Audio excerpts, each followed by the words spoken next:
మిత్రులకు, అన్ని పార్టీల నాయకులకు, అన్ని పార్టీల యూనియన్ నాయకులకు తన ఆశయం కోసం,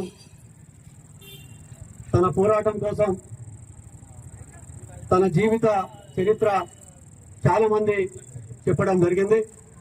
మరి నేను ఆనాడు 1982లో మరి ఏఐఎస్ఎఫ్ ఏఐవైఎఫ్లో మునీరన్న గారి నాయకత్వంలో భగత్ సింగ్ భవన్లో 82లో నేను తన దగ్గర సభ్యత్వం తీసుకొని తన ఆచరణ కోసం ఆనాడు నుంచి ఈనాడు వరకు పనిచేసినటువంటి సందర్భం. ఇవాళ మందమరికే కాదు, పత్రికా లోకానికి, తెలంగాణకు ఒక ప్రజాస్వామిక వాతావరణం మృగ్యమైపోతున్నటువంటి కాలంలో, లుప్తమైపోతున్నటువంటి కాలంలో, అప్రజాస్వామిక ధోరణులు పెరిగిపోతున్నటువంటి కాలంలో ఇవాళ ఆయన మరణము ఎంతైనా తీరని లోటు.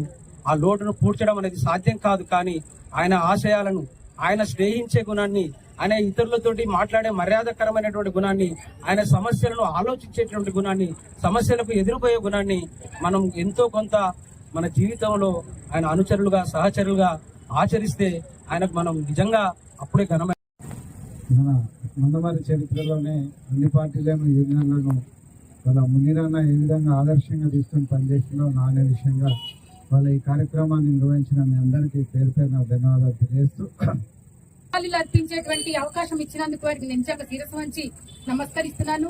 అన్నతోని నాకు 1995 నుంచి అనుబంధం ఉంది. అన్నకు ఆరోగ్యం కూడా బాగాలేదనే విషయం అసలు తెలియదు. కానీ సడన్ గా అన్న చనిపోయే రోజు వాట్సాప్ లో చూడటం జరిగింది, మునీర్ అన్న ఇక లేరు అని. కానీ రాలేని పరిస్థితి, చివరి చూపుగా కూడా అన్నను చూడలేనటువంటి పరిస్థితి నిజంగా చాలా బాధ అనిపించినటువంటి విషయము. అందరి గుండెల్లో, ప్రజల గుండెల్లో తన ఆశయాలు ఇలా నెమరు వేసుకుంటా ఉన్నారు. ఎందుకంటే మందమరి ఏరియాలో 1979-84 మధ్య కాలంలో మేము విద్యార్థి సంఘంలో పనిచేస్తా ఉన్నాం. ఆయన మా గురువు గారు.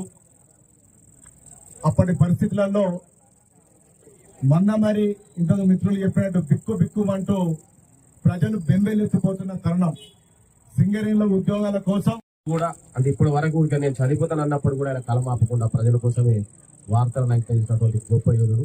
నిజంగా అన్నట్టు మందమరికి ముఖ చిత్రం ఉందంటే మునీరన్న విగ్రహాన్ని మంచిర్యాల జిల్లాలో మందమరిలో ఎక్కడో ఒక మాత్రం పెట్టడానికి మన వంతు ప్రయత్నం చేయాలి.